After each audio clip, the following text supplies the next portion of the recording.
God. Okay, so starting in 5, 4, 3, 2, 1. Welcome back, guys, to the From the Bench podcast. I'm your host, Eric, with my co-host, Trevor. What's going on, guys? So I thought we'd jump in real quick. So what have you been up to, Trevor, since we Oh my talked, God, man. Today was a big day for me. Okay. I put jeans on. Oh. Yeah, I walked around the house with jeans on. Yeah. Not pajama pants. Wow. So, I adulted some today.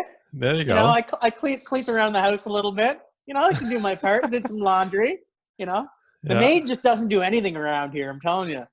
Hence, I'm the only one who lives in this house. So, imaginary maid you get, so... But yourself, man, what have you been up to? Not a whole lot. Sitting around the house trying to find different ways to kind of work, which has kind of been different.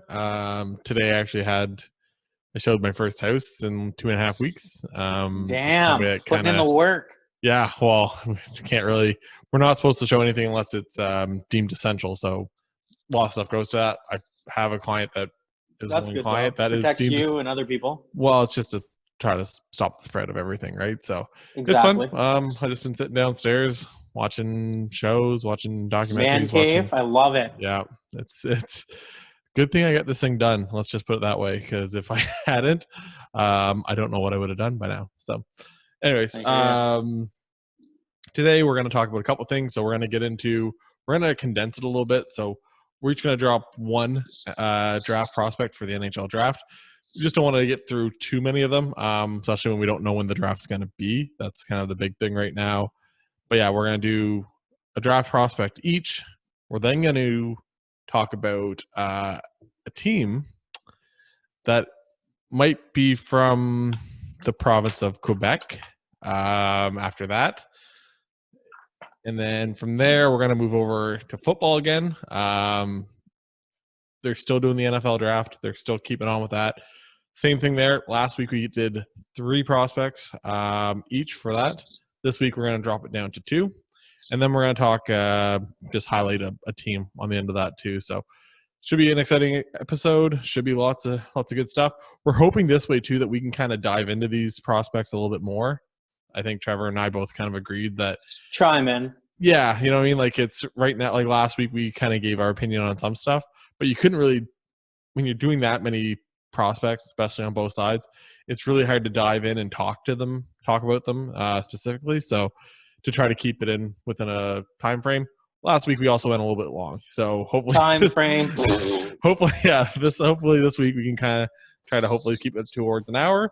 If you're listening to this and you saw that the podcast is an hour and a half, I don't tell you. Sorry, it just is what it is. So we're not professionals at this. We're just having a good time talking sports. So. What? Not professionals? Yeah. We're talking about practice, man. No, I'm just kidding. Practice? This is like practice by fire. So we're gonna start off with Trevor's an NHL prospect, and I heard he's just down the road from us. So who is it, Trevor? I got on my sites here this time around Jeremie Poirier, left-handed defenseman. St. John Sea Dogs. He plays for St. John Sea Dogs. Man, he's I'm going to give a shout out right now. If you haven't seen this guy play at all, me and Eric, obviously you've seen him in the queue a bunch, especially because he's on a Maritimes team. He's always around. But he's a pleasure to watch. He's an offensive defenseman, people. He's got great puck skill. By this, I mean he dangles like – he's no Mitch Marner, but I'm saying he's got dangles. It's unreal. Like he can walk around. He can go from his own end right up the ice to the other end by himself. On a negative side with that, maybe he does that a little too often. He should use his teammates a little bit more. Yeah. But because he can pass too. Like he's like I said, he's got crazy skills. His hands are unreal, man. He's got good offensive feel, but another negative for this guy, you can chime in, Eric. Well, but every once in a while, he gets lost in his own end. It's kind of his. I was gonna get to that, but we can go right to that. He does for as good as he is offensively, sometimes defensively. Let's talk about IQ. Offensively, his instincts are unreal. Just knows where everybody's at. Yeah, no, can make passes that other guys can't make, especially at this level. Probably other guys don't even think of really. But also, like we just said, like Eric just said, defensively, in his zone, sometimes, man, you're just like, is this the same player? Like he's not a lost cause by any means. He's just No, and that comes with time, does right? some Like, head scratching things. Exactly, like experience. Like for example, like he'll be coming out of the zone. He'll take a look up the ice, and he'll see like there'll be a left winger there, and he'll see a center. One will get closed off to him, and he can go to the other one. And I don't know if he panics, but for some reason he'll decide to go off the glass and out when he's not rushed. So like it's just little things like that. It's kind of little head scratchers, but there's more good than bad. and you're hoping can be coached Elite up too. skater. And He's that's what it is, right? smooth. You think To you run hope that your hope that power play, unreal. You can hope that guy can get coached up and kind of get to that next level when it comes to the defensive side and the little stuff, right? Like none of these prospects are going to be perfect. That's why they're prospects, right? These are 17, 18-year-old have kids. Things we got to work on. Let's be honest here. Like, yeah, but there's more people. There's more good than bad. Like I'd take him on the Leafs any days. I'm sure Eric would have him on the Abs. Like he's an elite. He's going to go in the first round.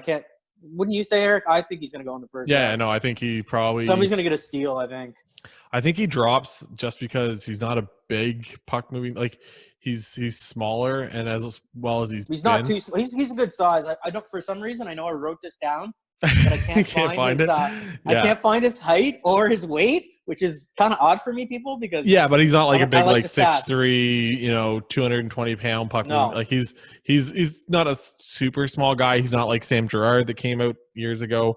But he he does have to learn. But like I said, he's young, but he's probably going to be somewhere between the 18th and 23rd pick, probably 24th, something like that. But his pinching and stuff's not too bad either. Like the odd time he'll jump up, like any young defenseman, make a big mistake and prematurely, I like to say, jump up when he shouldn't. But for the most part, he's pretty bang on when he's trying to keep the puck in the offensive zone, or he jumps up in the neutral zone. He's pretty good that way. I also find he's really outstanding on the boards, offensively, in the offensive zone and defensive. Like by that I mean, like he's not like you could pressure him. There'll be two guys on him, and he doesn't seem to shake or waver. Like it doesn't seem to affect him. He always seems to make the right play, especially in the offensive zone. And that's what you and want. He's great on the boards. Like I'm really impressed with him. Yeah. Like, and I mean, people like he's got offense. Like he looks like he's playing offense, like an offensive player. Like that's how good his hands are. And like, that's the thing about him is, and you're seeing it more and more when it comes to the NHL and junior hockey, all this, right? The defensemen are pinching more than ever. It's wild. And I know a lot of these guys kind of reference it, 10, 15 years ago, how many teams actually pinched, with the defensemen, it was few and far between. Now every team does it, right? You got guys on your first, second, third pairing. God, do I ever know about this, man? Like, you just look at the Maple Leafs. Sometimes I just want to cry. But that's the way it is, right? Yeah, you might want to get back. You might want to make sure somebody's back there at the end of the day. Don't worry about it. Don't worry about it. Let 5 or 6 of them come in on Frederick Anderson. He'll make a save. Yeah, what could go wrong 3 there, right? Oh, what could go wrong there? Yeah, nothing. But he's always been like a pleasure to watch. Doesn't really have that little bit of meanness or whatever that you kind of want to see in a defenseman. And I don't mean like every one of these guys has to have like the typical sandpaper, be that gritty guy. They don't have to have that, right? But I've always been the type of guy that, somebody dives in front of your net or goes near your goalie or something like that, just move the guy. I think he's kind of got to figure that part out. Just because it's got to be needed at the next level, right? You don't want to be known as a small guy that's kind of getting pushed around. And, obviously we go with who we know. I know Sam Girard, who's a smaller defenseman.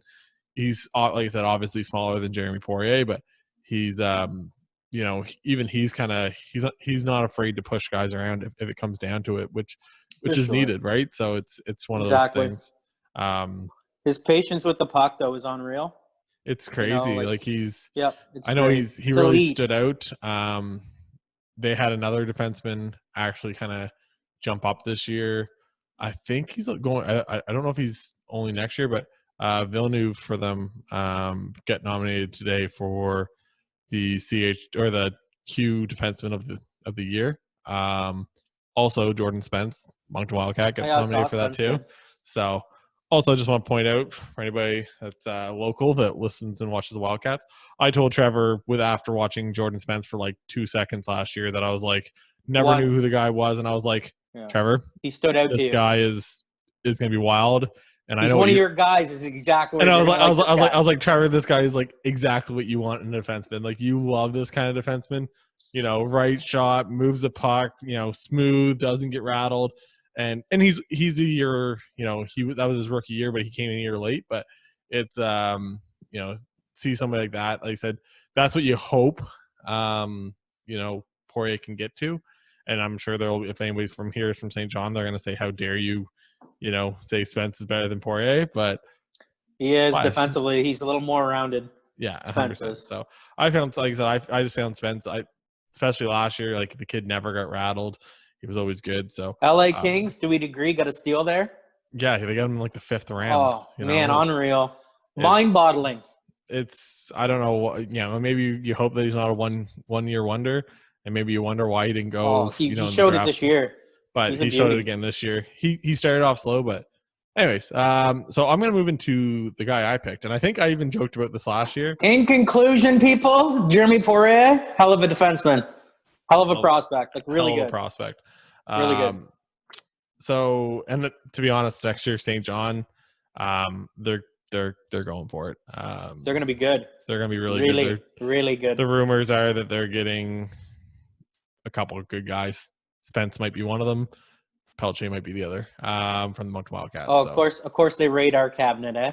Well, we're trading them to – it goes kind of a big thing, but rumors are that we had a bunch of picks going to Halifax. We're going to get something back for them, and then Halifax is going to trade them to St. John to get more picks. Dirty. Yeah, this is what it is. So I think I joked about this last week when we started talking about NHL prospects. And I said, we'll go through a lot of these guys. And I can't remember if it was on air or off air, but I kind of said, look, we'll be going through a lot of stuff, but I'm not going to be breaking down German prospects. So what did I do? But I decided to pick a German prospect, 18-year-old Tim Stutzle? Stutzle, whatever it is. We'll go with Stutzle. I like it. So he's 6 foot, 187 pounds, and the kid plays in the German league over there. He's playing right now for Adler Mannheim. That's all against men. It's all against big guys. So he's already, kind of getting used to that style of play. Obviously not the same kind of competition as what he's going to find in the NHL, but that works both ways, right? But like you said, though, that's important. Like you said, Austin Matthews played, over there. I really do. Yeah. I really do think it's beneficial. And you see it with a lot of these guys. It's a little bit different, but they're men, like you said. And the German league's not the same as Liga or any of these other ones where those are the next step above. The competition's not as great, but you said, but it's still playing against men, right? At the end of the day, professional league.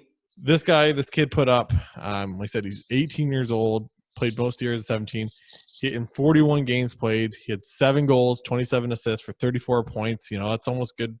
It's obviously at one point he was like a point per game. He kind of fell off a little bit at the end. Was a +4. World Juniors came along. Germany's obviously not a powerhouse. He had 5 games. In 5 games, he had 5 assists. He had no goals. And that really is the story about this kid. He has unreal hands. I was watching highlights today. The kid's hands are just elite. He's crazy. And he does it while he's skating. So he reminds me and this, I'm not saying that he is this guy, but he reminds me of, Patrick Kane or Nathan McKinnon, all these guys that when he gets the puck on a stick and he starts stick handling, he almost seems to pick up a gear, right? He almost seems to speed it up. So even with people around him, he's deking in and around people. He's, crossing people over. He's just elite. His vision on the ice, he just sees it all. Saucer passes, and he doesn't, even in this league, like I said, not the NHL by any stretch of imagination, but even then he's not getting rattled. They even had a couple of ones I was watching.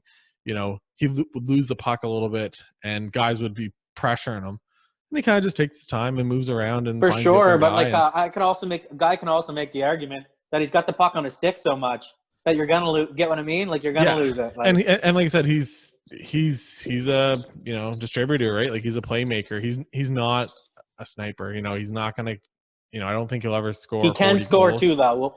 We'll agree on that. A little bit. He can score. He had a couple times where he was robbed by some of these goalies over there, and that goes both ways, right? Goalie makes good play, but no matter what, For sure. you can always score a goal, right? So, but yeah, he's kind of going to move his way up. He's I think top 5, top 10, depending on who you want to watch or whatever. But the kid is going to be, like I said, elite at the next level. And I wouldn't be surprised if he goes in the top 3. No, like I don't think he'll be number 1, but I could see him weasel his way into 2, depending on what that's the thing, right? So I know, like I said, I think we talked about this last week. Byfield kind of, he's kind of dropped off a little bit for whatever reason. I don't know why. Like I said, it's hard to say. Maybe people are just not into that whole power forward game. If it's LA gets the 2nd overall pick, maybe they go back to that. That's kind of what won. That's all they know. LA Is that what you're saying? all those years. Yeah. Well, they like their big body guys, right? West Mike Coast, Richards, man, they Jeff like the Carter. big boys. Yeah, they like the big boys. So it's exciting, but the kid is just, like I said, if anybody hasn't yet, he is electric. I know we say it all the time. Go check this guy out. Like, we have YouTube. It took me 2 seconds to Google his name, but I just thought it's funny. Like I said, a guy that we were talking about, like I said, talking last week about me not doing German prospects. I was like, no, what? Screw it. I'm gonna throw it in here. But yeah, he does a lot. The only thing I can say about him is he's got to work on a shot, which it is what it is. And I find once in a while he kind of, and it's just his size. He's only a kid, right? Playing against men, but maybe work on that balance a little bit, stuff like that. But he is, like I said, his vision's unreal. I think with the balance and all that, he's not done growing and stuff. So when he fills out totally, I know Kapanen was like that for the Leafs for a couple of years. Yeah. Once he fills up a little bit more, everything else will come too. I totally agree with you. And it's one of those things, like, I don't think you'll ever find somebody that can outwork this kid. Like, he does like to go to the dirty areas. He's grinding down there. He's a hockey player, right? Like a hockey player. I hate to say that, but he's a gamer. Yeah. He gets in the dirty areas, like he's not afraid of it. Here's a guy too. I think if he played with a little bit better quality players with him, I hate to say that, but I think if he played with a little bit better quality players, his stats would be unreal. They wouldn't be. I wouldn't say the word inflation's horrible to say. I don't think he'd be inflated, but I think it'd be more realistic to where he's at. He's really good. Like, I know Eric says he's got to work on his shooting and stuff, but I really think he's got lots of potential there to score more often. And like I said, with more elite or better elite players around him or playing with this guy, I think you'll see that come out. Yeah, and that's one of those things, like, right, like it works both ways against you. You're playing against better players. You're playing against men, but they're also not, NHL caliber. Obviously, these are guys that have tried to make the NHL, didn't. Are kind of NHL journeymen trying to get back to the show if they can really show out 1 year or 2 years or whatever. Hopefully, get an AHL contract and get back, but. Yeah, like I said, he's one of those guys that I think over the years you're going to see the kid. He's just going to get better and better. And because he's got the drive, so he's going to get the points. It's going to be good. So that's my guy. Like I said, Timmy Boy from Germany, 6 foot, 187 pound, elite, puck moving, playmaking. Probably will go in the top 5 in the NHL draft this year. Yeah, I can't see Good any way chance, that he doesn't. People. Write it down.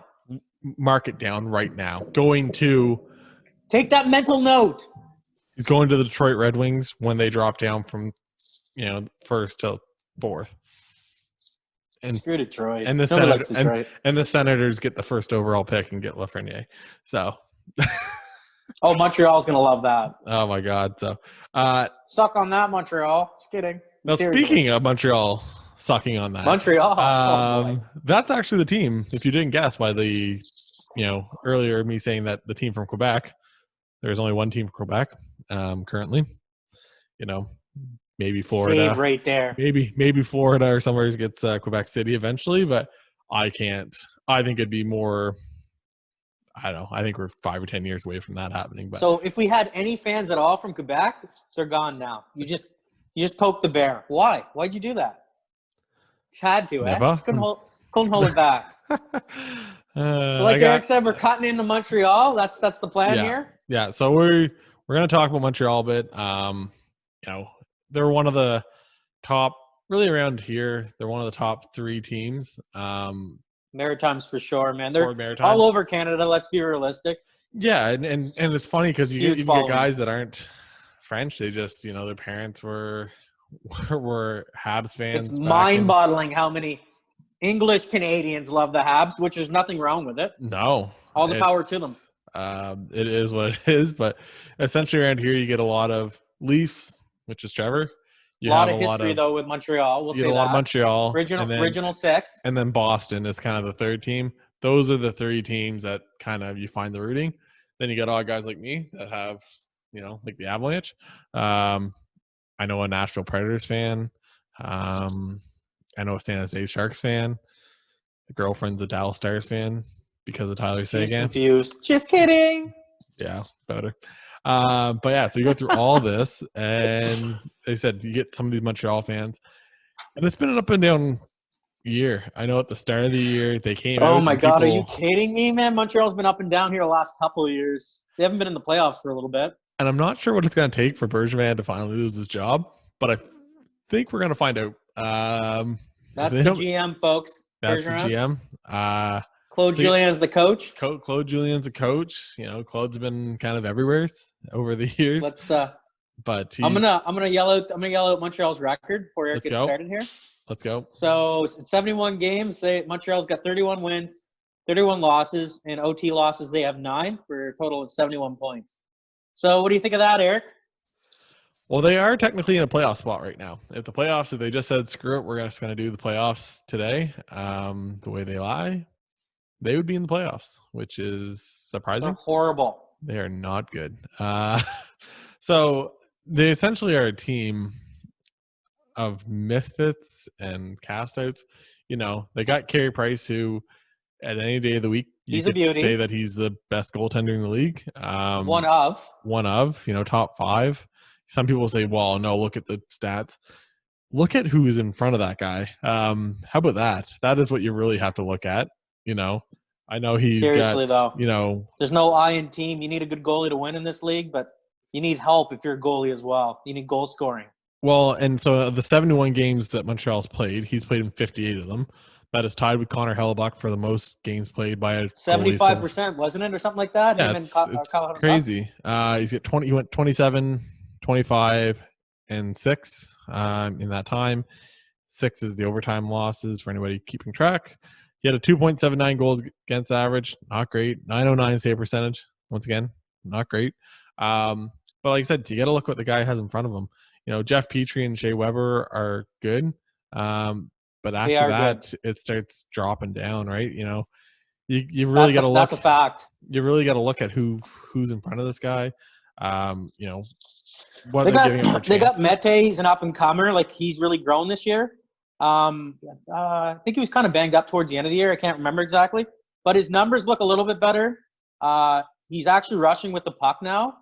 He kind of looks like he was in junior. So I think there's still lots of upside with Mete. Love Mete. Well, I don't love's too strong of a word, but I really do like Mete. So you love a Canadiens player? But is that what you're trying to say? Montreal. Well, I'm trying to be non-biased here as a Leaf fan. Yeah. Montreal could use a couple things, in my opinion, and it starts with the top 6. There's no secret in Montreal, and I know Eric's going to agree with me here, or anybody, even Habs fans are going to agree with me here. They need a top 2 center, but they don't grow in trees, and nobody's trading them away. Nope. So, Bergeron, he's done some good things for sure, and I think Montreal is doing a better job drafting. But there's another issue with me personally. They're not developing enough players. No. Too many guys that they draft high are just not ending up playing for the Habs, and they seem to, some of the other guys, not all, seem to go to other teams and still make NHL careers. So there's a little bit of a problem there for me. Montreal's got to figure out a better way to develop guys. And Maybe it's one they should thing when you actually have change the way they're drafting them too. Like maybe a little change up in where they're their chasing drafting room too. With scouts. They're pulling what the Leafs did for all those years, right? The Leafs chased a center forever and ever and ever and ever, and it just never seemed to come. Looking for that next Matt Sundin all those years, and I think Montreal's doing it now, right? They trade Pacioretty away. They get rid of all of these guys, which makes sense, right? You're like the Pacioretty like blows my mind. What's he doing in Vegas? But putting up great numbers the last 2 years. And that's all he did. That's all he did in Montreal, right? But he's unreal. But he's not the flashiest player, right? So they go out last year. Do they kind of draft Kotkaniemi a little too high, or 2 years ago, whatever it was? No. I still think he's going to be good. I think he's still going to be a good player. Well, that's the thing. But here's the classic thing too. With Montreal, he's in the league like right away. Like, why can't he be in the minors 1 year? Like, what was this, his second year in the league? And what did they do? They sent him down in the minors? Well, they like, come on. Everybody freaked out about it. And it's like, why are you freaking out? Like, he's just a kid, A lot of these guys don't play until they're 20, 21, 22. Like, that's part of it. Like, there's a reason. And it's because you see a lot of these guys. You see Toronto with all their big, young guns, right? Marner, Matthews, all these guys. For sure. David. There's lots of guys that have kind of made the jump right away, and it happens. Mikko Rantanen. Some guys are ready and some guys are not. Like this year's draft, Lafreniere, he's probably the only guy ready to step in the NHL right now. Yes. And it doesn't mean he's going to have 60 points. It depends who he's playing with. Like, you know what I mean? If he goes to Detroit, I don't think he'll have 60 points. Maybe he will. Maybe I'm wrong. But same with Ottawa. But like both teams got pieces, and hard to say what they'll sign who they'll sign in the offseason. Or if they'll sign anybody at all, but yeah, but I mean, like you just gotta let the kid be a kid. One of the best players in the league is on Colorado, and it's Mikko Rantanen. And the kid he came up, played his couple games, and then they sent him down to the AHL for this first season, right? Well, yeah, got a little seasoning, come up, get a little taste, figured out where he had to be, or how quick the league and how the league is. And back then he goes back down and learns from it. Back then, Rantanen was listed as one of the most NHL-ready guys because he had the body, 6'4", 200 and some pounds, right? Way bigger than what Kotkaniemi had, right, for size. And it's one of those things you shake your head and you hope they get it. They've obviously made some other weird trades. They had the Subban for Weber trade. Jury's still out on that one. I hate to say it, but Weber come in and his leadership. It's too bad he's been banged up the last couple of years. But this year, man, he was unreal. Yep. Points wise, like he's everything, and he's defying. He's older. He's up there, and I think he might be 35. He's up there. I think he's 85 birthday. And anyways, it doesn't matter. Yeah, he's up. He's a little bit longer in the tooth, but his play has not declined at all. No. So that's and he still demands the respect, right? Because he's been there, he's done that, he's won captain goals. wearing the C. He's done a lot of stuff over the years. He's seen a lot of stuff. So, and he's just Shea Weber. Like, it's a name everyone knew. Like when they made that trade, a lot of people went, "Whoa, man, you got Shea Weber," and it was like, yeah, you did. You also gave up PK Subban. Who is you lose in the age. You got to get over the age. And I'm a big Nashville won that part, but he's not in Nashville right now, and he's looked really horrible. In New Jersey, I don't think he's totally fit in there, but no, he's just had a terrible season. Just that whole team in general. Yeah, we'll agree on this. This is his worst year ever in the NHL. He's been pretty consistently good. Yeah. And I'm not a PK lover, but he's been pretty good. I'm not gonna lie. No, and that's the thing, right? Like he is what he is, defensively and offensively. They also had a lot of people point to the Sergachev trade where they got Drouin back. Jonathan Drouin's been trying to find his glory of the days when he played with Nathan McKinnon. Exactly. Hasn't been able to find it in the next level in the NHL. In my opinion, they lost that trade. Yeah, but it's easy to say because it's easier. Sergachev becomes a third or fourth defenseman on that team in Tampa on a loaded team. Team, right? So loaded team. Victor. But is it easier to find wingers or defensemen? And I know it's harder to find defensemen. That's all I'm gonna say. It's harder to find because I think Sergachev can be elite. I think he can be a top. I don't know if I think he can be a top pairing defenseman all day long, especially once he gets a little bit older and stuff. Top four for sure. It's hard to find the big wingers that can score and put up the points if you can find it. Now, to say that at the same time, the the biggest offensive producer for Montreal right now is Thomas Tatar. Put up What a beauty. He's at 61 points in 68 games. So he's almost, once again, almost a point a game, not quite, but he was a throw-in on that trade too. And that's a throw-in. He's come to Montreal, fed in, and he's led them in points. Actually, I got his numbers right here. So Tatar leads Montreal in goals or in points, period. Not goals. Well, he couldn't goals too. I'm not quite sure. But goals, he's got 22. Assists, 39. So he's got 61 points, and he's a +5. So and they get some good stuff, right? They get Max Domi. They do get caught. Tatar's a really good two-way forward. Yeah, I like him. I like his game. They have a lot of promise. I don't think anybody from Montreal would have said, "Look, we're going to compete for the Stanley Cup this year." It's just not realistic. Well, in Montreal is perfect. I already told you this, we talked about this before. Montreal is a perfect example. What are you? They're not good enough to be elite. You know what I mean? One of those big boy teams, Boston, Tampa, or consistently in the playoffs. But they're not bad enough to be at the bottom, like Ottawa. That was in the middle. That does nobody any good. And that was Toronto for all those years, right? Toronto would finish anywhere from 9th to 12th every year in the East. Just good enough not to get a great pick. Yeah, and you're just you're kind of in that middle zone. Now eventually you get you luck out on Marner. You get other guys throughout the years. You get some good picks. That was a great pick because there's talk about us taking Hanifin there, Noah Hanifin, which I really do like him, and he's in Calgary now. But wow, I could not imagine having gone the other way. Don't get me wrong, I like Hanifin, but he's no Mitch Marner. Mitch Marner is elite. I'll take winger. And Hanifin's not on a super cheap contract either, right? I think he's making. He's reasonable, and he's really good defensively. Yeah. And I think there's more offensively there. Maybe he's one of those classic examples because they're both right young. Well, that's the NHL now. Maybe his offense will still come. All these teams, they're so good and they're so young, and that's how you win. That's and you have these guys that are signed to, big contracts right away, which you and I both agree, and a lot of people do. Do these guys deserve the $10 million plus, contracts when they haven't won a thing? Buyer beware. They've barely made it past the first or second round, if that. Toronto hasn't even had that. They haven't even gone past the first round. Haven't got past the first round at all. With the boys. Not in a couple years. At least Connor had that one good year in the playoffs, but that's just how it goes nowadays. But see, right? That's a slap in the face too, right? For Edmonton fans. So they wasted 1 year, didn't even make the playoffs. Here they are. Honestly, being a Leaf fan right now, I'm realist. I like where Edmonton is right now more than Toronto. But I'll tell you one thing I do like in Toronto is that's the guy in between the pipes. Yeah. Freddie Anderson. You guys have that. And people do not talk enough about Frederick Anderson. Yeah, he has the odd bad game, man. Or Morgan Riley. Being a Leaf fan this year, man, you don't realize how good Morgan Riley really is until you lose him for a long amount of time like we did this year. And everyone makes fun of him because he was the one that got posterized by McDavid on that. Oh man, goal. I was heartburning. Unreal. Oh yeah, that was unreal dangle. Who is going to stop him from that? No other defenseman's going to turn around and keep up with McDavid when he makes that turn.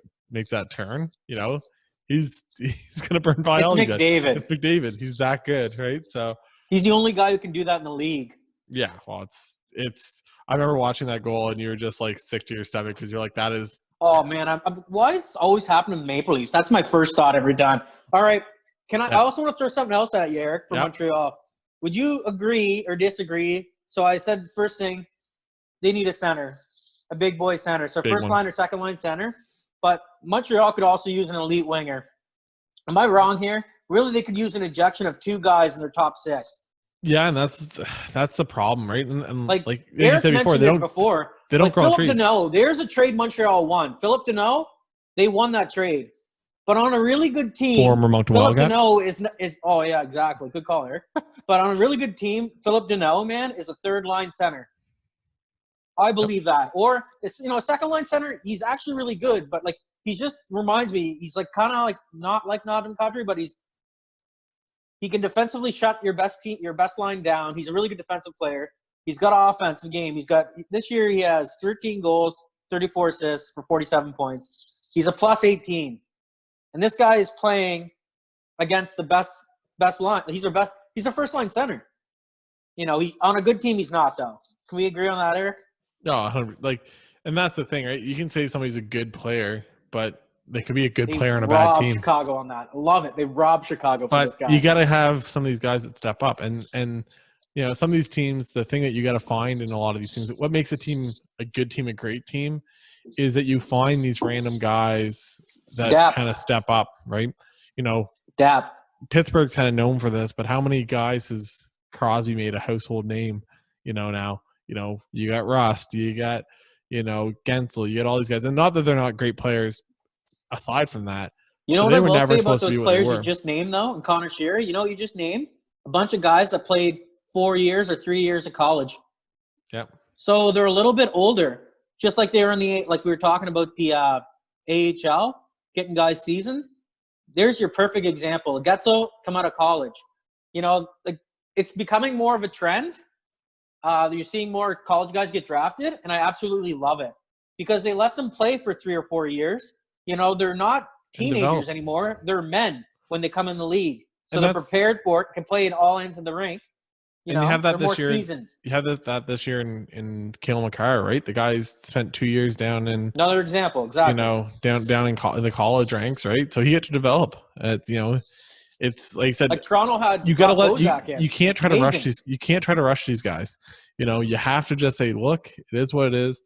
You know, I don't mind letting this guy sit back for a year or 2 years or whatever. Let him develop. You know, not everybody's going to be a superstar right off the bat. And I understand this is sports, right? These GMs, they need a quick turnaround. Because if they don't do something quickly, you know, coaches, GMs, everybody, if they don't find that next flash in the pan, they could be out of a job before any of those guys really come, you know, you see the fruits of their labor, right? So, you know, I know let's turn the page here and be a little more optimistic for Montreal fans.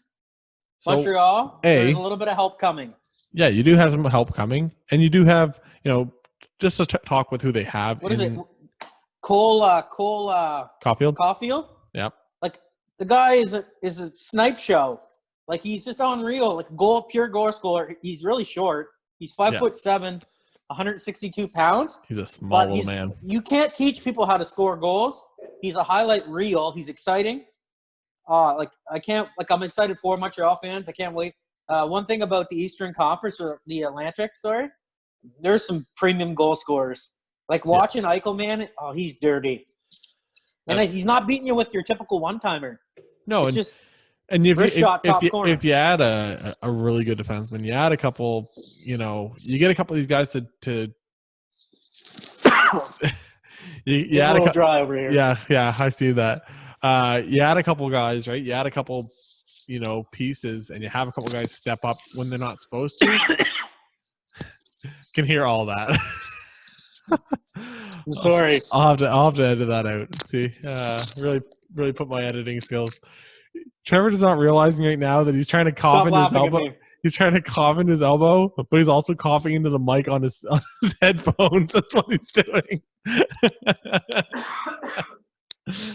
Oh God, he's dying. Dirty. You're doing me dirty, Eric. You're doing me dirty over here. So, anyway, like I said, good goalie. You know, some really good, you know, core pieces, but they do got to find that elite player, right? You know, it's hard to be competitive now if you don't have an elite player. And you know, and I've heard lots of people say, you know, you look at all the teams that win. Yes, I do like Nick Suzuki. Oh, he's gonna. That was another good unreal move by Bergeron. I'll give him credit. He might be in the league a little too early, but he's looking good too. In 71 games, just drop some stats on you. 13 goals. He's got 28 assists. So he's got 41 points, but he's a minus 15. But that's just part of it. Like that's just not him. It's just his whole line's not plus minus is kind of one of those stats, right? Like you could. Well, if you're not on a great team, it's going to show, right? You're not going to be great plus minus wise. You know, and that's fact. That's what it is, right? So you have a lot of that kind of little stuff that kind of gets added in there, but it's one of those things. I think they have a lot to look forward to. They have that big defenseman Alex Romanov. I love him. Like, we all seen him in the World Juniors. Yeah. He's excellent, and the guy's a player, and he's playing in the KHL right now. So again, he's playing against men. So here's a prime example. Montreal's letting this guy do his thing. He's playing with men. He's getting a great experience, and he's doing well in the KHL. So he's more likely to transfer over in the NHL and do well. See, this is an example. They should do more of that guy's season. I know we talked about Caulfield, a little bit earlier. Their first-round pick from last year, a 15th overall. What I wanted to say about him is he's not going to be in the NHL next year. Is that he's already committed to go back. I don't know where he plays. I know he plays in college. Is it Boston? But it's Boston College? I'm not quite sure. It could be. Remember. I can't remember either. It could be North Dakota. No, I'm not sure. I don't want to drop anything there. He's in college. So that's it's not a bad thing. And then they also got Primo coming up for goaltender prospect. He's doing well this year. He's in the AHL. He's got a 9.08 save percentage. That's good. Who else? And Eric's already mentioned Alex Romanov. These are the only guys I really wrote down because these guys. Yeah, and I think have a good chance. I think this is going to be good. Players. I think that'll probably be a good spot to leave off on the Montreal. He said it's not all bad. It's just they got to kind of figure something out. One more good thing or bad? Montreal. Kind of bad here. I think Eric will totally agree with me again. Montreal, it just seems like they've got a lot of good players, like Max Domi, love him. Tatar, good player. Deneau, good player. Gallagher, really good player. The problem is they've got a lot of good, not great. No, like top nine forwards. Like they've got more abundance of like third line, second line players. Second and third. But as I'm saying, like they have a lot of good players. They're 2 elite players away from being above average team. Yeah. You know? And that's what it takes nowadays, right? Like I hate to say it, but like it's just a pain in the ass. Like Montreal is in the middle of the pack and it's doing them more harm than good. Exactly. So either suck, and get really good picks. And there's another thing, like we said, like I just want to highlight that one more time. They're not doing a good enough job developing guys and maybe even scouting guys. So like I said to Eric, or we said earlier in this episode, maybe they should shake a little bit up there, like bring some new, like Toronto did it. Toronto is not the only team too, but Brendan Shanahan came in there and, he did nothing the first year and then shit hit the fan. Like he came in and observed everything and these are the changes we need to make. And I think Montreal needs to make a hard look in the mirror, shall we say. Is that appropriate, Eric? Do you agree with any of that? That's a hard assessment. So I think it's the proper one. And we'll move on from the NHL. Like I said, everybody that's not a Montreal fan, I'm sure people are not super mad with that because we did bash him a little bit, but we also said some good things. Stop bashing Carey Price. He's a good goalie. Come on, people. Anyone that bashes Carey Price is like your home fans. Do not boo Carey Price. That's just how admire that's his how beauty, this man. team. Like, he's really, really good. That's how this team, the Colorado Avalanche, got Patrick Waugh all those years ago. Because who leaves Waugh in for 7 or 8 goals? Like, give your head a shake. I'm so happy they did it. I'm never going to complain about that.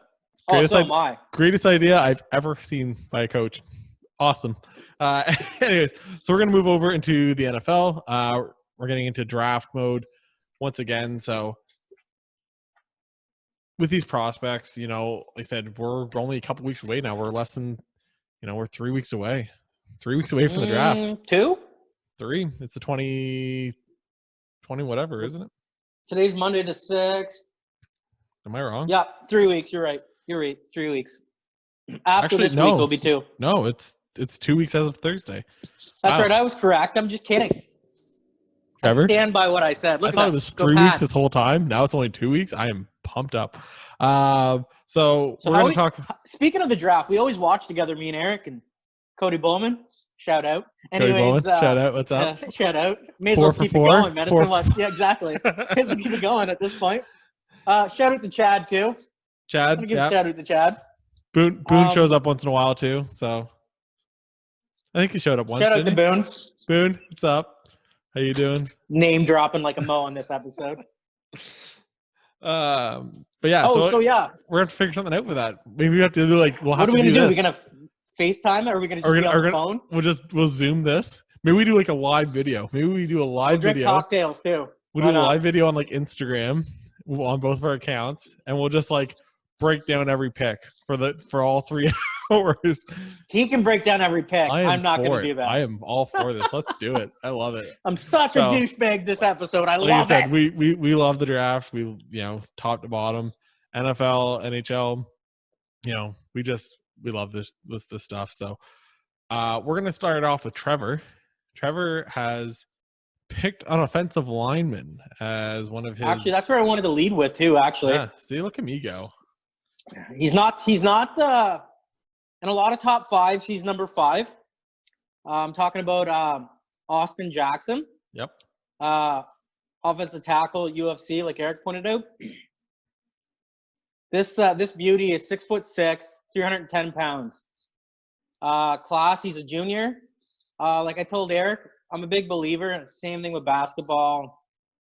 Well, not much hockey, but anyways, like I'm a believer in guys staying for 3 or 4 years because they're more likely to succeed in the big league, like the NFL, NBA. The NBA is a classic example of guys who got crazy talent, but just because they played 1 or 2 years, they end up falling out of the league. It's just, it's not good. Stay and develop. Well, I think that's the Just because problem. you're a stud and you're going to be drafted right away, think about it a little bit. Use this. I think eventually that's what the NFL has to look at doing, and it's because you see it done so well with the NHL, and even the NBA started doing this now with the G League. But it'd be nice to see the NFL have some kind of developmental league. XFL. And maybe it, man. And maybe it's the XFL, right? But it's it's kind of, I guess, like a little bit of the CFL. Well, but it wasn't brutal to watch. A couple games were, but yeah, but like it'd be nice just to see. Some of these quarterbacks are taken in the 5th or 6th round that they just sit back behind somebody for 3, 4, 5 years, and then they may never have another shot. Well, it's because they never got a chance to play on anything, right? You got to hope that they showed really well in the preseason with their, 7th and 8th receivers that couldn't catch a cold with a terrible offensive line or what. You got to hope that these guys really stand out, which some of them don't. It'd be nice to see some of those guys that you could just take, throw down, pay them a smaller salary, pay them a $50,000 salary or a $70,000 salary or something like that. Same as like the AHL, right? For hockey, have a smaller salary, for sure. Pay them. And the NFL has a license to print money, so I don't know why they do it. I'm a big fan of farm teams. You know this. Yeah, me too. So anyway, sorry. So back to Austin Jackson. It's all right, man. This is what the podcast is about. You went on a little bit of a rant. I like it. All right. So Austin Jackson, UFC tackle. 6'6". Like I said, he's a junior, so he's coming out in his 3rd year of college. Okay, first thing when you put on the tape with this guy, man, you notice he's got long ass arms, Eric. Like this guy, he's long. Well, he's 6'6", so you figure, he doesn't got T-Rex arms, and by that I mean short arms. So that's the first thing that I really noticed about him, which I like. If you're a tackle and you have long arms, this gives you a huge advantage because if you stumble coming out of your stance, you can make up for it. Okay, what else do I want to talk about here? Okay, another thing about this guy is he's a crazy athlete. He runs really well for a big man. He's 310 pounds. So if you're a team that pulls tackles in the run game, the lead block and all this, he's your man. There's more good to like about him than not. Like I said, he actually ran pretty fast at the Columbine. Me and Eric are not like that. I don't got that number in front of me because like we said before, I like to have, the tape means more to me. Eric knows that. The Columbine helps in a lot of areas, in some areas, but the tape talks. Can a guy play ball or not? So long arms, like I said, he's crazy fast, which I love. One knock on the guy. Sometimes when he's pass blocking, it's he gets too far upright. And if you're a defensive lineman, what I mean by that, if you get underneath his pads, I don't know if you can see my hands, but if you get underneath his pads right here and stand the guy up, you're going around him like really quickly. So the odd time you see that, he's a big guy, like I said, 6'6". So maybe he's got to work a little bit more on staying low. And he's a little bit of a project, right? Like low man always wins, right? In the trenches, that's fact. And they've kind of even said that he's going to need a little bit of work. Like he's not. But he's a beauty. Like he's a great athlete. Like I'm telling you, like I'm chomping at the bit. I know he's not a glorified position tackle's kind of a big deal, man. Like if your all quarterback's for it. throwing from the right, oh, I love it. I'll tell you when is the trenches. He's got me all excited now. See, I'm hyped up all about an offensive lineman. Man, But like when you put on the tape, man, and watch this guy, this was not his best year. But there's more to like. He's winning battles. He's long, athletic, great feet. He's really quick. I noticed that pops out really quick too. Like I said, I really love that he can get out and run. If you're a team that pulls, like I said, you're going to win with this guy. Like he's an athlete. He runs really good for a big man. His work ethic is really good. I noticed. Like if he gets beat on a play, he doesn't get down on himself. He gets right back in the fight and he gets it done. That's important, especially in football. You know, you got to let the bad plays go and move on to the next one. That's how you win games. What else did I want to say? That's pretty much it here. Like on screens and stuff, he gets out, he moves well. Like I said, running blocking, I really like him. Pass blocking is pretty good too, but every once in a while, he does get, up straight and his stance a little bit too much, and the edge rusher will walk around, but that's something that can be corrected.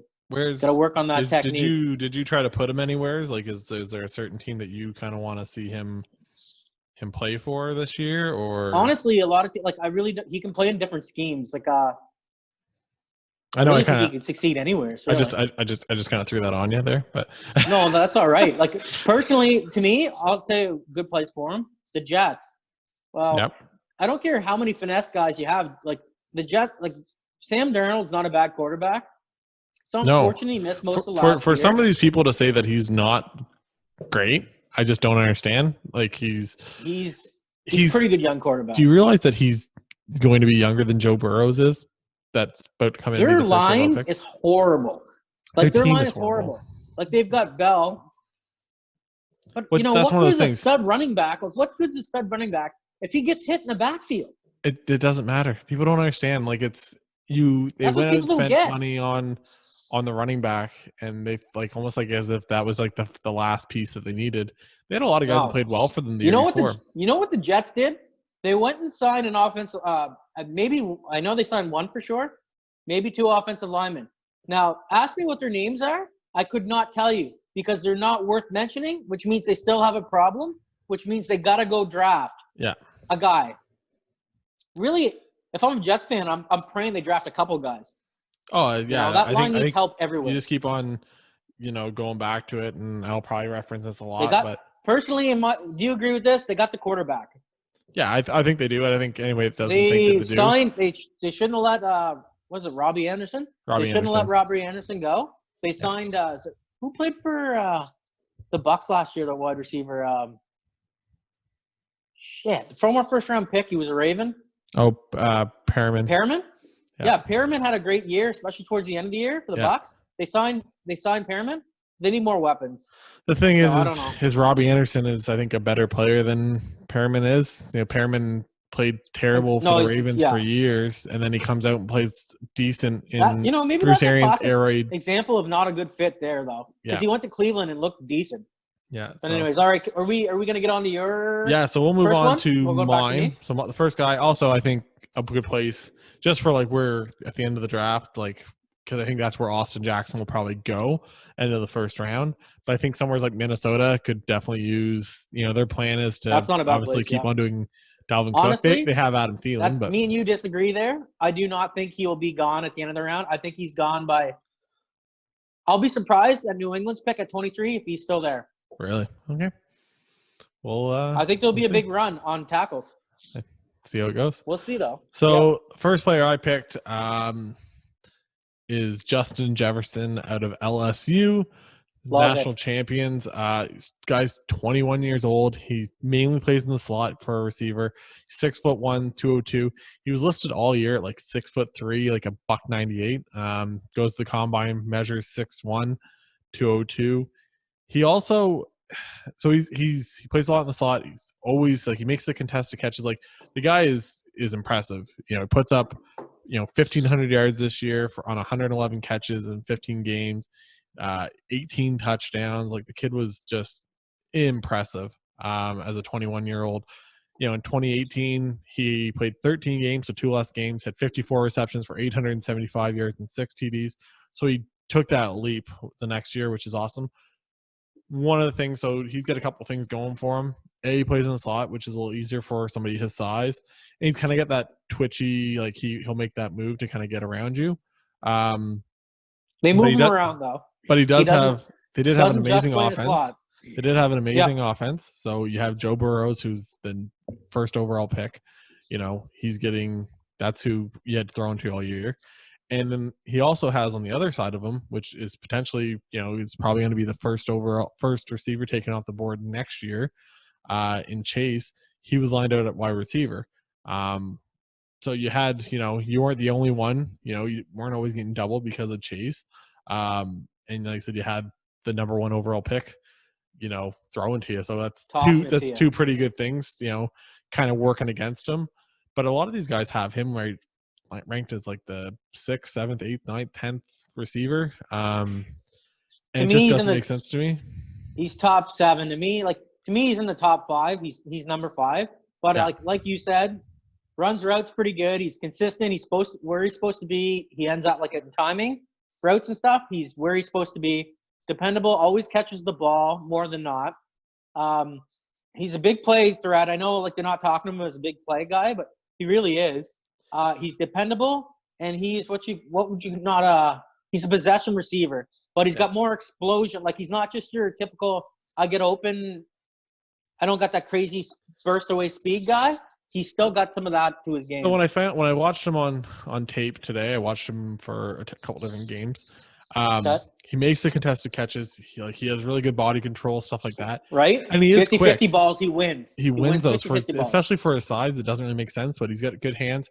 Catches a ball, he catches away from the body. He'll bring it right down into the body right after. He protects that ball, which is also good. Shout out to Burris, though. He puts the ball where it's supposed to be. Yeah. His quarterback. That's it, right? So he didn't look like he's quick, don't get me wrong, but he's not going to break away from anybody. But then he goes out at the combine, and I know it's not everything, but this is part of it. This is why you have to watch the game too. But he runs a 4.43, which is quick. That's a quick thing. Apparently, coming out of high school, he ran a 4.8 or 4.9. It was terrible. A lot of people thought he was going to be a 4.6 or 4.7 guy. I have no idea. I'm so excited you did him because I'm a big fan.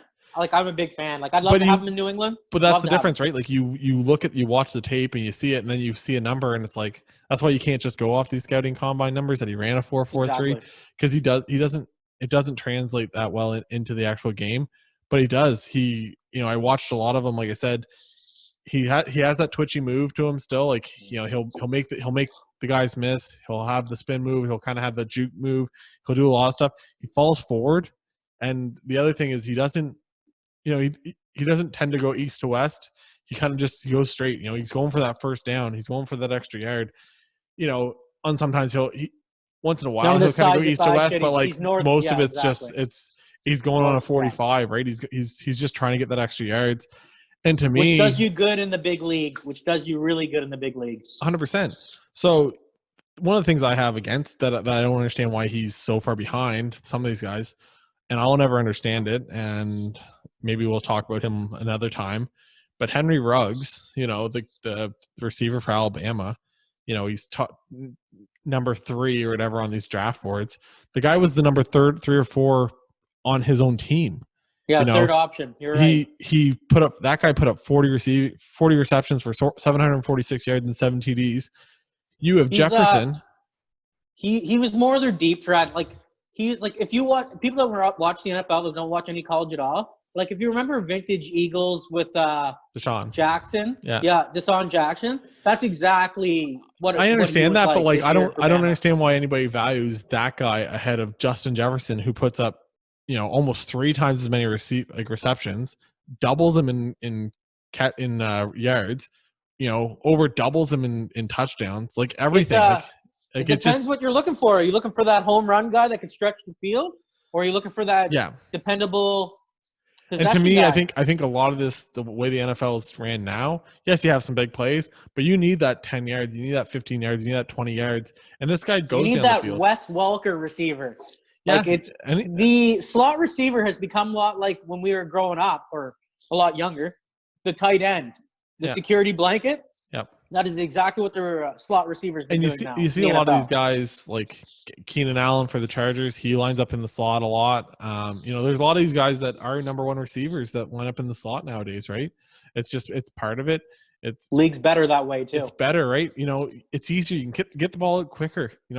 You're passing in. You're not passing. When you're passing on the outside edges, like on the outside of the hash marks and stuff, like you're just the risk of an incomplete ball or something bad happening or a defender making a play is so much more. Well, when you're throwing to the outside, like you just said, Eric, it takes more time to get there. Yeah. Like the ball. So the defender, like you just said, has time to make a play. Yeah. Whereas the slot receiver's like one move, bang, ball's in his hands, and he's turning the corner. And the nice thing about a slot receiver is that can help your offensive line, right? Because if it's the old Peyton Manning, right? Get to the line, get it, chuck it, like it's gone. Peyton Manning's offensive line looks so good for all those years. Were they the best offensive lineman in the league? Probably not, right? Oh, no. Tom Brady did it forever. Tom Brady's made how many with some lines that were suspect. Let's be honest. And that's it, right? So if you can get that ball out quicker, the quicker you can get it out, the better, right? So I don't know why that guy's not rated higher on some boards. I would take him above Ruggs. There's other guys that are up there that are, maybe we'll get into next week or maybe later on this week, depending on how our schedule goes. But like I said, I think he's a top 5 receiver. I'd almost go with him like number 4. I think in this era of football, I think he's going to be a heck of a player to get for. He's a valuable player. I agree. Yeah, he's above and average he's young. receiver. Like I said, 21 years old. Great.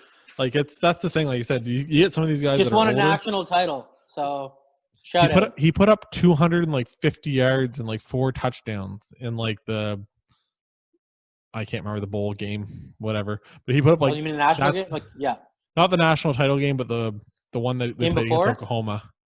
Whatever it's called. But the Chipotle Bowl or whatever it is. Like I can't remember now.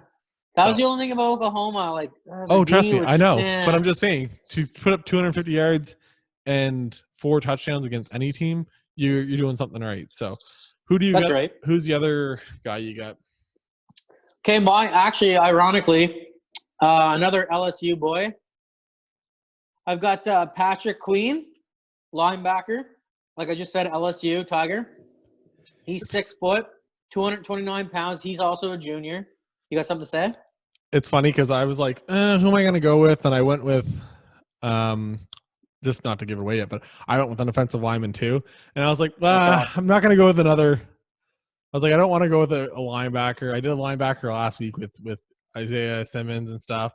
I was like, know what? I'm going to go with a flashier player. I'll go with the receiver and kind of check out some of the tape on that. I like it. But the other person I was thinking before that was I was thinking about going with Queen, which is kind of funny. That's just the way it works. Funny you say that. I seen Queen play. Like I watched the playoffs in college. So I seen him play a bunch. I seen him play in the regular season too. I didn't get to watch as much college this year as I really like to, due to my work, obviously. But anyways, this guy stands out. Plus, he was on a mock draft for New England. So then I really went and looked at more tape. You know how that goes, right? Yeah. You know how I get, Eric. You know how I get. Come on now. Gotta check out all the options back there. Oh, I gotta know everything. I gotta know everything. Anyways, so he's 6 foot. He looks a lot taller. 229 pounds. He looks really long. Like I'm surprised he's only 6 foot, but whatever. His speed is really good. His tackling ability, like in space, the whole 9 yards, he always seems to make the tackle more than not. And everything I've seen anyways. He's fun to watch. Like he seems to be, he reads the run really well. If he's playing in coverage, let's say like zone, and the quarterback's, obviously it's a passing down and he's sitting there watching the quarterback, he'll also take off and try to sack the quarterback. He just seems to have a sixth sense. His timing always seems to be right on the money. What else? So like I said, he's pretty fast. So he's like able to drop back in coverage as a middle linebacker and cover, and he does a hell of a job. Like, he had interceptions. I don't have the numbers in front of me, but I've seen him pick the ball off at least 2 or 3 times, like undercut a pass and stuff on real vision, like to be able to read a play like that, read the quarterback's eyes. He's an athlete. I know I say this a lot, but like he moves around good. Like when he turns, like if he's backpedaling and he pivots and stuff, he doesn't have tight hips. Like he moves really well, fluently for a big boy. Pretty good coverage. I already mentioned that. What else do I want to say here? Oh, sideline to sideline, people. He's on, like I said, he plays middle linebacker. He's really quick. He's able to go from one end of the field sideline to the other side, and the player only gains like 3 yards. So, that's that's the type of that's something linebacker you can't teach. That's the linebacker you need nowadays, right? Like, I think exactly. I think we first. Well, we didn't. He wasn't the first guy, but Luke Kuechly was kind of our generation of when we started seeing like around our age, where you're starting to see some of these guys that are out there flying around at linebacker. You saw it back in the days of Brooks and all these other guys. But that's the style, right? Like if you can't have a linebacker now that runs a 4.8 or 4.9, like that's unheard of, right? Like it's if you're that slow, you're not going to do it. I'm glad you said that. He's also he only had one interception this year. He can stay on the field. Only just one? Yeah. Well, I've seen a couple, so I must have seen last year or whatever, or play whatever. Doesn't matter. Yeah. Sick. He had a couple broken up passes and stuff, but anyways, for sure. Like I said, he's pretty good coverage wise. Yep. It's impressive. I also wanted to, before we move on, to mention that he also can blitz. Like he's also gets to the quarterback very well. So I kind of like this because being a New England fan, we did that really well the last 3 years, and it worked out good because we got some Super Bowls. So I'm just gonna say, like, if you can have a linebacker, fuck you, an inside linebacker that's quick as hell, but can also get to the quarterback, like, got talent that way, is huge. I don't want to say, like, Junior Seau, great Charger, by the way, also played for New England. But you know how Seau jumped the gaps? Yeah. Like, you know what I mean? Like, would jump in a gap and make a tackle in the backfield. And that's the way this guy is too, right? He's got some of that. He's not a Junior Seau. He's not doing it 24/7. He's Junior not that Seau's great. a Hall of Famer. He's one of the. But he's above average linebacker. He's really quick and he's athletic and he can cover. So he's going to go pretty high in the draft. Well, I pulled up his stats, and he makes more tackles than he misses. So I pulled up his stats too, and he had 12 tackles for a loss. He had 3 sacks on the year, 85 total tackles. Like the guys out there just flying around. He's in the backfield lots, ladies and gentlemen. And like you said, he's young. He's a junior too. So that make him like 2021. 21, 22, whatever he is. I think he's right there, right? So a lot of these guys, and that's like I said, he kind of fits that mold of the linebacker of now, right?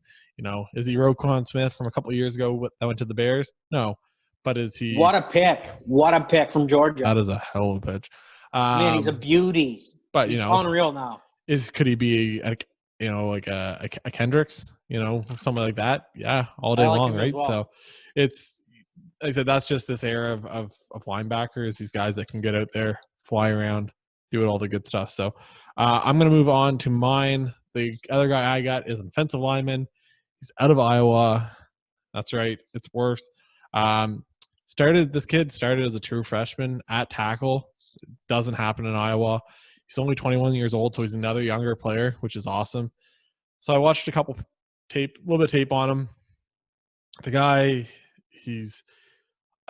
I don't think he played right tackle even this year, and he tested really good and everything else. I don't think he kicks into left. I think if you draft him, he's either going to be a guard or he's going to be a right tackle. I don't think this guy ever has a future at left tackle. And can I ask you a question, Eric? Yeah. Why is that? Well, I was going to say, so he doesn't have the length that I think you want at the left tackle spot. Okay. So that's one thing. 2, he gets beat a lot on the inside move. So your left tackle, you kind of want to be able to put out there on an island, let him kind of, fend for himself. And that's part of this left tackle in this day and age. Right tackle, you can throw the tight end over there, running back stuff, to bump him, chip him, yep. whatever, right? Exactly. And the left tackle gets out a little bit, but for the most part, a left tackle nowadays is kind of, look, you go on an island, you take care of it by yourself. Everybody else can kind of manage. I don't think he could handle being a left tackle. Right tackle, though, guard. He doesn't have the range. He doesn't have the super long arms, I don't think, or he doesn't look to it. So he's got like the T-Rex arms, like not quite the T-Rex. He's not like a DJ Fluker from years back, where he had like Good call. He went for the Chargers, but the guy had Hell of a run blocker though. He was a Just stutter, man. beast. Oh yeah, I love it. And so Wirf has some power. He can he'll get on guys, and he's good. He has a good first step to his right, so he's always keeping the guy out. The problem is, and I saw it when you watched the Penn State game that they played against, they kept on cutting back to the inside, and he got destroyed. Every time was getting picked apart. It wasn't even. Do you think that could be technique? Could they work on that? Or I don't know. I think he just maybe, but I just don't know if he has that power. I think he has to cheat to the outside to be as good as he is. I don't think he has the lateral quickness to move back and forth, right to left. So his feet aren't totally great. He's not quick feet. Would you say not quick feet? Not quick feet, I wouldn't say. And okay. but he is athletic. You watch him on one of the things I have down is that he is a really good. When they run sweeps and when they run pitches out to the side and stretch plays and stuff, on the right side, he's out there and he's running down the field throwing blocks, right? So he's athletic. Really well? But when he's doing it, like I said, he kind of gets off balance almost, and like I said, just can't quite kick back into the inside. And there are a couple other things I had that he kind of almost gets lost downfield, I find sometimes. Not so much on the stretch plays, stuff like that, but if he's blocked a guy, say he blocked a rusher and he kind of backs off, if a linebacker comes in, he doesn't seem to pick that guy up. And even up past that, he almost just kind of gives the guy a shot and then kind of lets it go. If once he thinks the play should be over. He does not. This is a classic example. Yeah. Something now that you said this, that reminds me of Austin Jackson from USC. Austin Jackson plays whistle to whistle. Now, what I'm going to say to you is this is not the case here with your guy. Is that what you're saying? So he makes the initial block sometimes, and then he kind of blocks you, and the play's still going on, and he kind of just, you know what I mean? Let's say he's run blocking. Yeah, just gets lost. And it's so he doesn't one of those things. He doesn't keep playing. No, and the whistle blows. And you got to pick up the next guy, right? There's a couple of them. Exactly. You play until the whistle blows. I said he had against Penn State. I watched him against USC. I watched him against who was the other team? Wisconsin, I think. So he held his own decently well. Even with the bull rushes and stuff, the power moves and stuff, he seemed to hold up decently well. There was sometimes where you could really tell he took a shot and he had to take an extra 2 steps back to kind of regain himself. But I said he's definitely not the worst prospect. I'm just nitpicking at this point, right? But the kid does have good power, crazy talent, is good on the outside. I think if you really want to see him shine, you kick him into guard for the first year or two.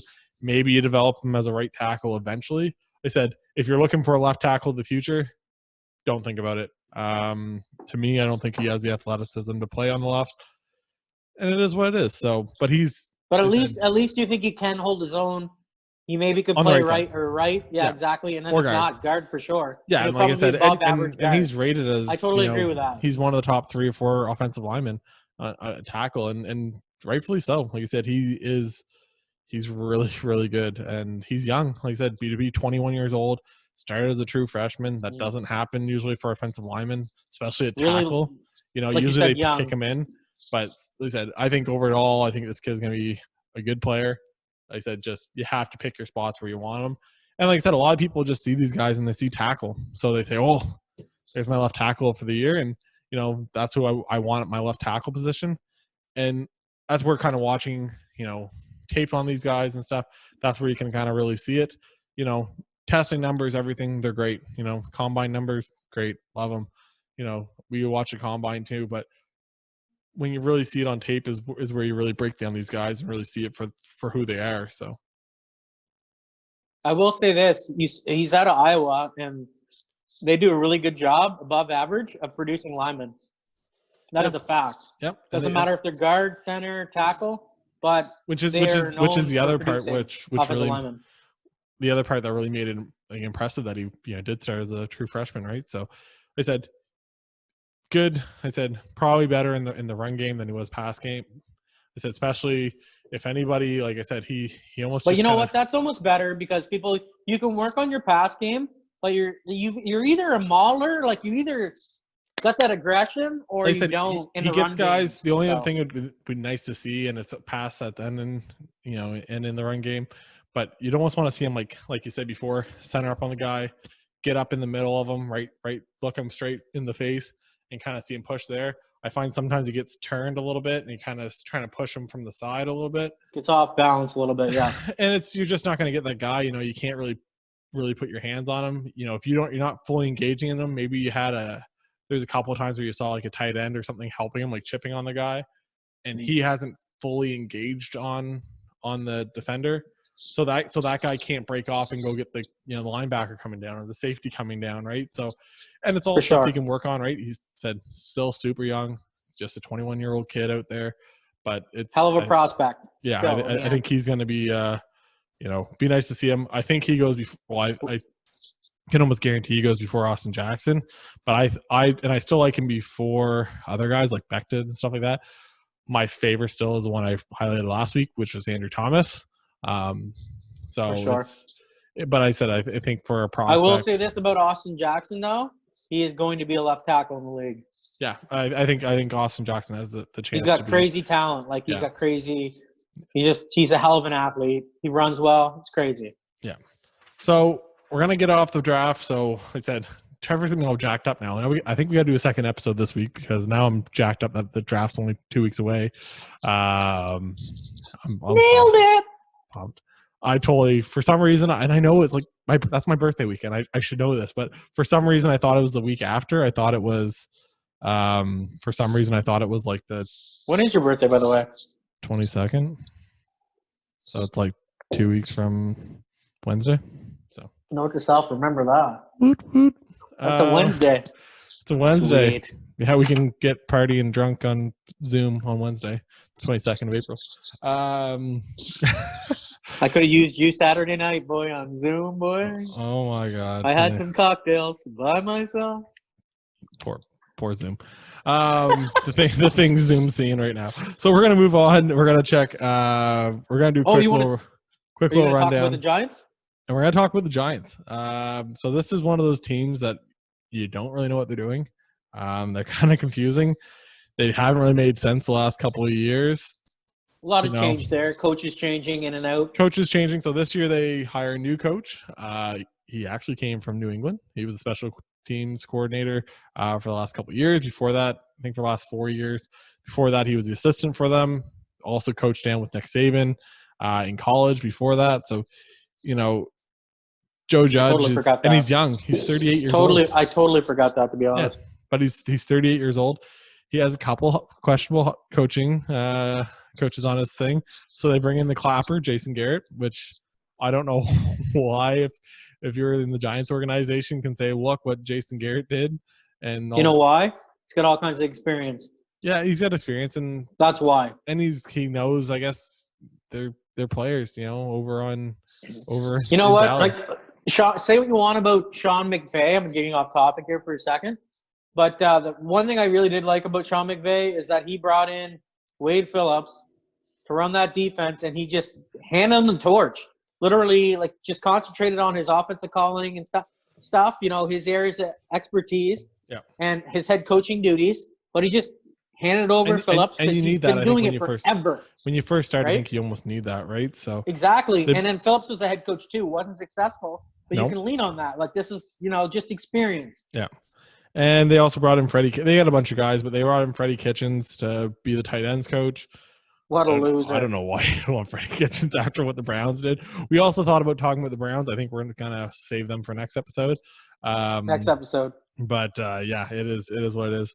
But so the Giants have had Eli Manning under center for all these years.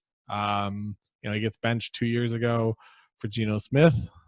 Are you kidding me? That's hard. Geno Smith. That's a hard way. Yeah. So they go out last year. Wasn't he a Charger at one point too? Yeah, he was. Nailed it. Guess what? Didn't bench Philly Rivers for him though. So a lot of people thought 2 years ago that they'd go and take Sam Darnold, make him the heir apparent of Eli. Nope. They went with Saquon Barkley instead, which I understand the running back thing. I understand they can be valuable, especially a Saquon or a Zeke, where they are that pass catching, running back. I still don't like taking them that high. I think you take Sam Darnold over. Whoa. Are you kidding me? Listen, no. You know why you don't? Because this guy is every bit as good, and he's looked it as LT. So that's all I'm going to say on that. And I love ALT. ALT is my favorite player of all time. He's over on my wall right now. Helmet. I got it last week. Doesn't matter if it's football, hockey, NBA. You don't reach for a player. If you need a player in need, you take the best player available. I honestly believe that. Yeah, and that's why so many franchises go astray. And that's the problem I had with the Giants for that pick, though, is I found they needed so many more pieces that year, and they just grabbed Saquon Barkley to maybe. I don't know if they were just trying to salvage another year about Eli and thought if we just give him a good running back. That could be a classic trying to sell tickets, but you can't go wrong with – he's elite. Like, he exciting. Is. Don't get me wrong. He can make a screen pass go the distance. Like, you don't – I know. But that's a good pick to me. So he goes his first year. I don't give a shit that he's a running back. And he puts up 1,300 yards, 11 TDs, added 700 yards, in the air on 91 receptions for 4 TDs. So the guy put up, 2,000 yards, as a rookie with 15 touchdowns. Pretty good. I'm not going to complain. But on a shitty team. But that means he's getting the ball a lot too, right? And he averaged, I think, 5 yards carry, so he was still good. And they had Odell at that point too. And they had Odell, and they had whoever, right? So, but then he goes this year. He plays in 13 games, so he misses 3 games. Puts up 1,000 yards. Puts up 52 receptions for 438 yards and 2 TDs. So he, dropped quite a few. His receiving receptions dropped by 40. His receiving yards dropped by 300, say, and half the TDs. Same with in the run game. He went from 11 TDs to 6 TDs. And it's, you get hurt. It was a transitional year. They weren't great this year. Since they've got him, the line has been suspect. We both know that. This year, they knew he was getting they brought in your old boy. They don't have Odell. Yeah, I know they did. And, he played really good the first year. But this year, goose egg. Yeah. So perfect example why you don't overpay offensive linemen and stuff. You got to know what you're getting. And, a lot of that's got to do with coaching. Like, they have Soldier, is it not, Eric? Yeah. Correct me if I'm wrong. Nate Soldier. Like, Nate Soldier was not perfect for us, but goddamn, he had some good years. Yeah, you guys also had a good infrastructure around him. You guys. Correct. I almost want to never sign a coach or a player that played in New England and did really well, because if New England's now ready to get rid of him, there's a reason. I don't like whether they think he's not that great. You're not lying, man. Belichick has just got that sixth sense. He's got nose, right? One tackle we traded. Remember Matt Light? Yep. I think it was Light, was it not? That's correct, right? You had Matt He was Light, a left tackle forever. He won 3 Super Bowls for sure with us, and I'm pretty sure he was in both Giants games and we lost. But Matt Light, we traded Matt Light. I was heartbroken. Was it Tampa? I was gonna say, wasn't it Tampa? Anyways, we traded him to Tampa. And he played really good for Tampa for 2 years, and then he retired. I was heartbroken to see him go.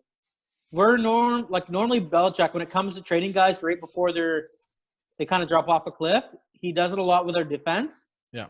Which is, I played defense and growing up. I love defense, man. I just love it. So it's kind of heartbreaking. Like, class example. I know I bitched to Eric about this, so I'll let you guys all in the secret.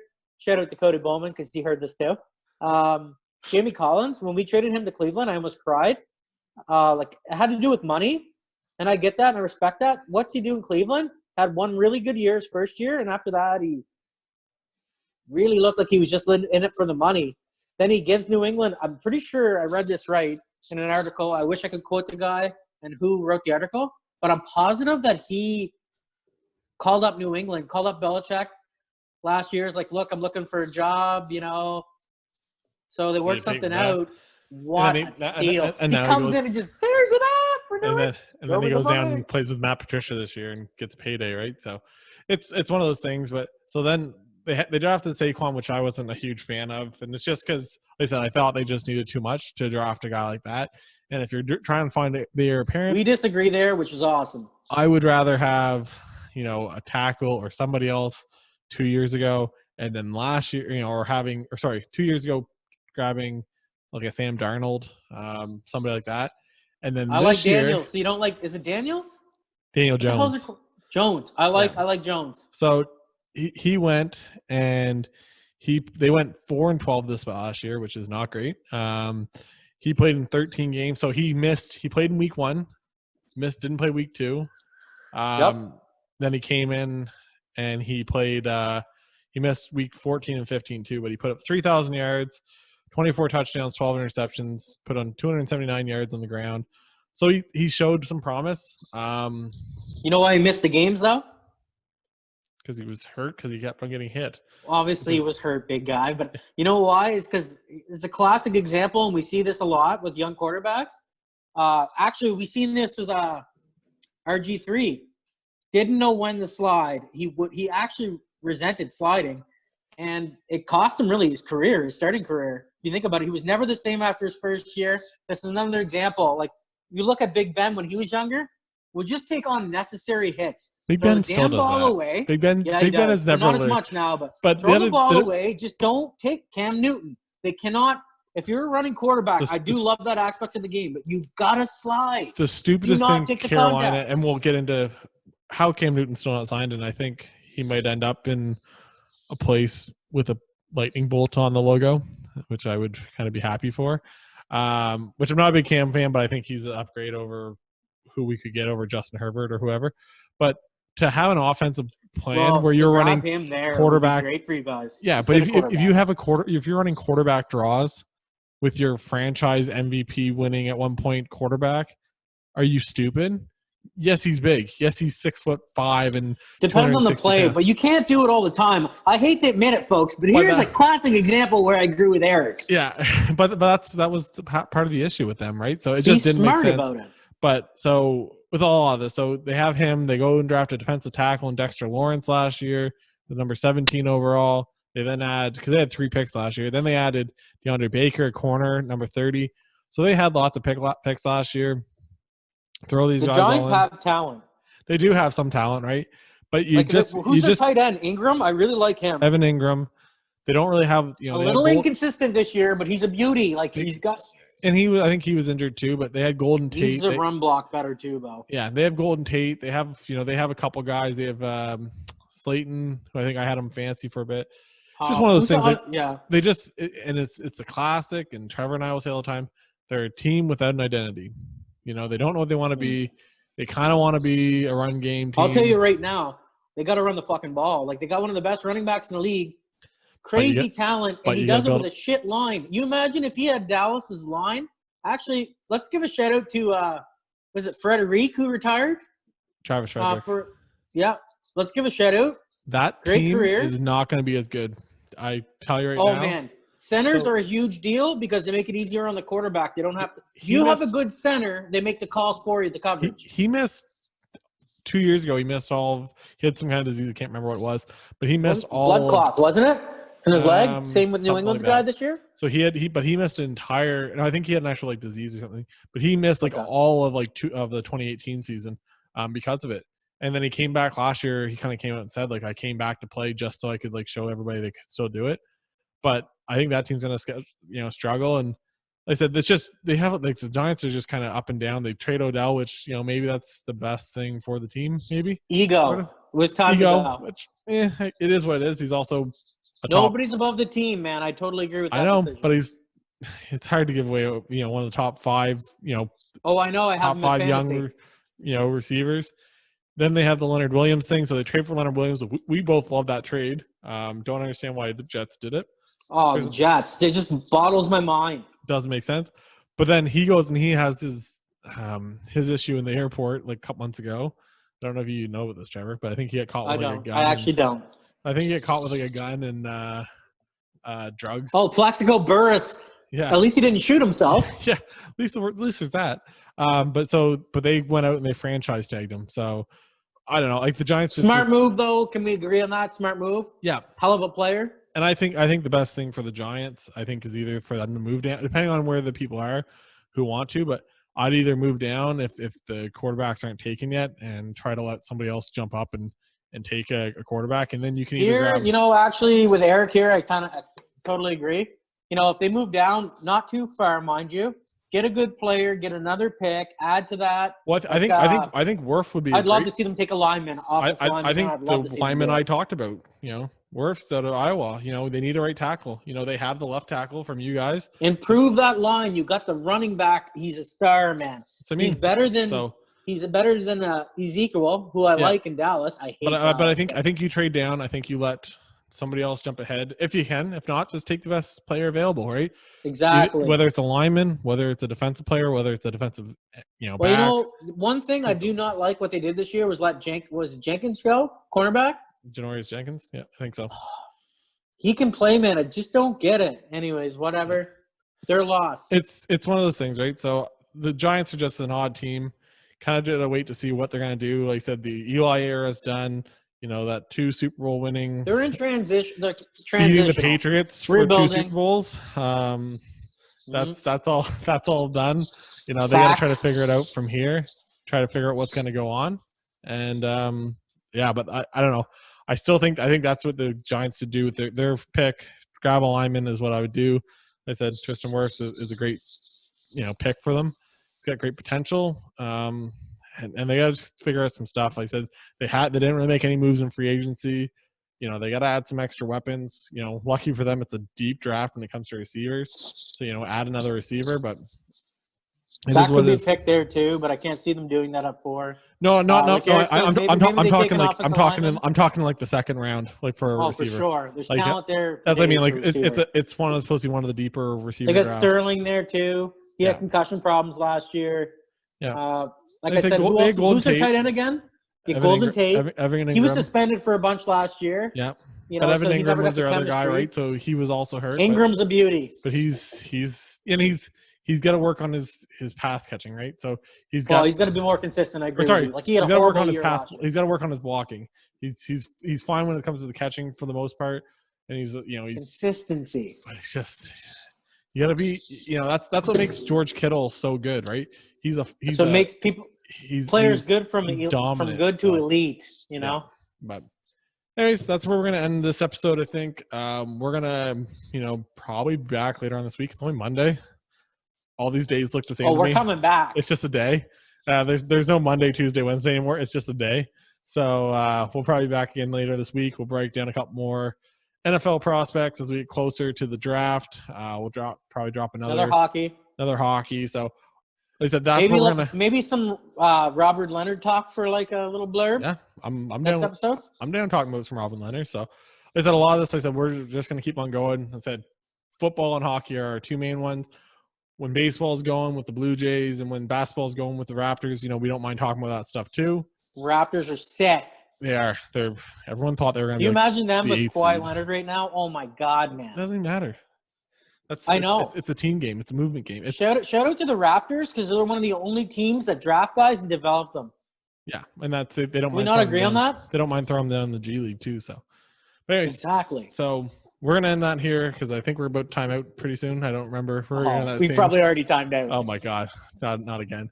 I know, bro. It's awesome though. It's awesome. But so we're gonna stop here. Hopefully everybody has staying safe out there, behaving themselves, and practice social distancing.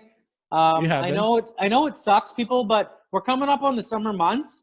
So if you think it sucks now when the weather gets really good, so do your part. Wait till it's plus 40 and you want to go to the beach or you want to go to exactly. So all I'm trying to say is try to stay home if you can. I know you got to go out for groceries. That's great. That's normal because people can't starve. But I'm just saying, really be smart about it. Trevor and I the summer's coming, and me and Eric want to like high five. Yeah, you know what I'm saying? Like we only live like 5 minutes away from each other. We did the first 2 episodes. We did it in person. It was great. We can't do that right now, so we're doing it over Zoom because that's what we have to do. So it is what it is. It's like I said. Hopefully everybody's kind of respecting that. So nobody wants to be doing this. Exactly. I'd rather be working. We'd rather be doing the podcast in person. All this stuff. Can't happen right now. Soda pops. Having soda pops. So, anyway, so hopefully this all gets figured out sooner rather than later. But thank you guys for all listening. Like I said, if you haven't yet, go check us out on Facebook, on Instagram. We're on both of them right now, posting. Our link is in the bio. You'll see the link for our shows and stuff. Obviously, you're listening to it. If YouTube, go give us a like, subscribe, all that other stuff. Leave us comments. Comment on any of our pictures, on our videos, or any of the good or bad. We constructive criticism. That's how we get better at it. We're not experts. I think this is. I'm not gonna lie to you. I think this is one of our better episodes. Yeah. Last episode, I felt like I was and then I got really good. So we'll see. I feel good. I feel like we're getting better. Yeah, eventually, we'll have this kind of down to an art and a science. But, anyways, thank you all for tuning in. We'll be talking to you all soon. And have a good day, guys. Trevor's just sitting there. Bye, guys. He's Eric. I'm Trevor. Peace out. Bye.